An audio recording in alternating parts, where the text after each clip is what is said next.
যাওয়া হচ্ছে। দেখতে পাচ্ছ কত সুন্দরভাবে গাড়িতে তোলা হচ্ছে।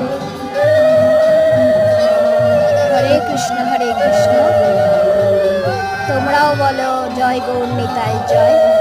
কেউ এড়িয়ে যেও না প্রভুকে। প্রভুকে সবাই প্রণাম জানিয়ে একটা লাইক কমেন্ট করে